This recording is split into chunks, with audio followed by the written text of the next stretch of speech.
Mr. Speaker, I rise once again to highlight the fruits of this government's labor in cultivating young, talented Bermudians for success in the future as better equipped graduates able to make more informed choices about their career paths.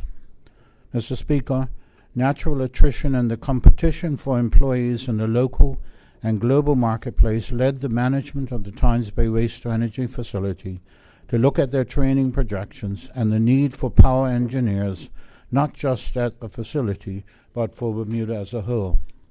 In 2018, the Ministry reinstituted this program and has invited individuals to come and learn about power engineering and related fields.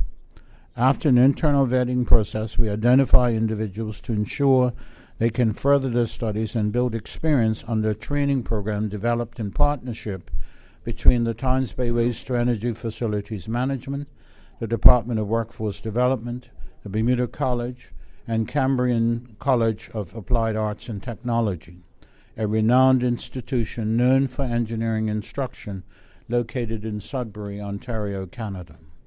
Mr. Speaker, I, along with Mr. Ministerial, the plant manager of the Tynes Bay Waste-to-Energy facility, had the pleasure this week to travel to Cambrian College graduation ceremony.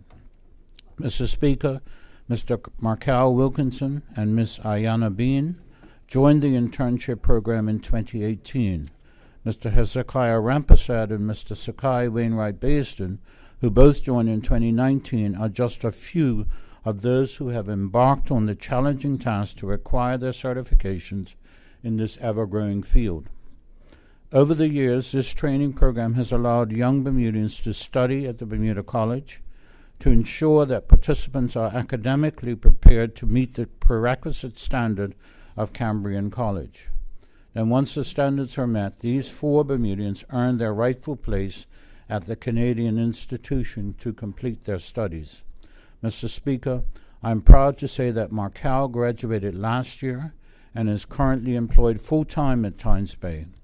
As of June 10, 2024, the remaining 3 young Bermudians, Ayana, Hezekiah, and Sakai, earned their advanced diploma in power engineering technology from the Cambrian College of Applied Arts and Technology. Congratulations to these outstanding young people, and I would also like to take this opportunity to thank their families for supporting them as well through this educational journey. With this qualification, it opens the opportunity for them to continue in their studies with the ultimate goal of supervisory and management roles in power plants and other industrial settings anywhere in the world. Mr. Speaker, Sakai will join Markel as a full-time process controller at Tynes Bay, while Ayana and Hezekiah will continue gaining valuable experience at plants in Canada before eventually returning to Bermuda.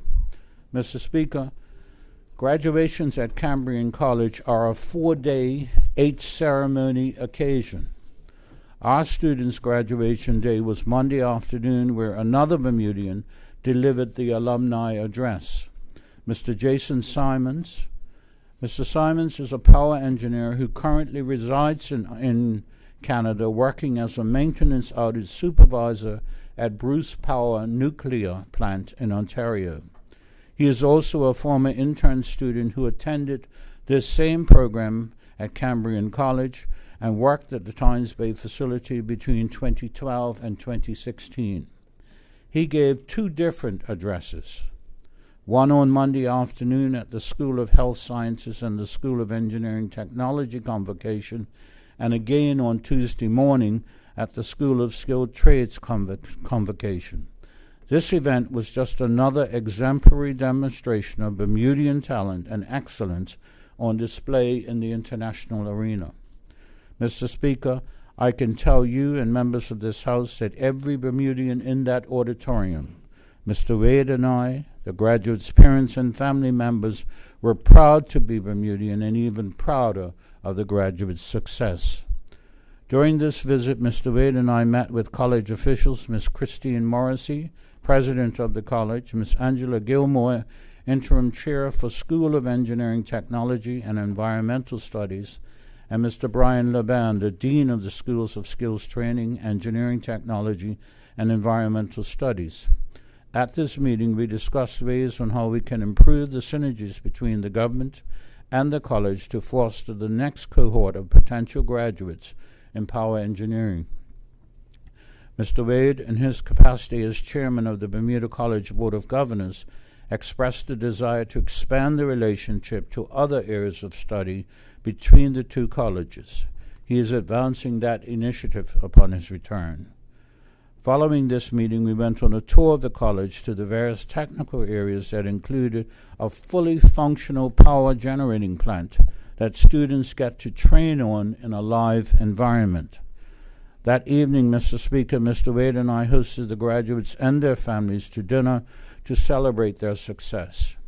Each one of the graduates spoke about the support they received from their families, the government, and the instructors at Cambrian College.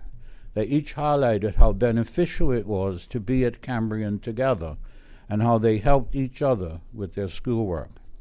Mr. Speaker, the new graduates, again, Mr. Markel Wilkinson, Mr. Hezekiah Rampersad, Mr. Sakai Wainwright Basin, and Ms. Ayana Bean, will now continue studies to earn their relevant power engineering certifications over the succeeding years. These are international certifications earned through the Ontario-based Technical Standards and Safety Authority, TSSA, which comprise practical and written exams. Mr. Speaker, I must take this opportunity to thank the public officers at the Department of Workforce Development, in particular Mr. Kenneth Bartram and Dr. Patricia Chapman, and those at the Ministry of Public Works for the hard work in developing and ensuring this program's success. Thanks are also given to the management of the Bermuda College, which has been instrumental in ensuring that all the students were ready to take on this challenge. Of course, thanks are given to Cambrian College of Applied Arts and Technology. Mr. Speaker, honorable members, and the listening public, if you or someone you know has the slightest interest in engineering, please reach out to the Department of Workforce Development or to management at Tynes Bay to learn more about this program. Any person accepted into this program, the government will pay your training, pay for your schooling, and offer you a position following graduation. Mr. Speaker, this government remains heavily vested in developing Bermudian talent and will continue to do so to ensure preservation of our collective futures. Thank you, Mr. Speaker.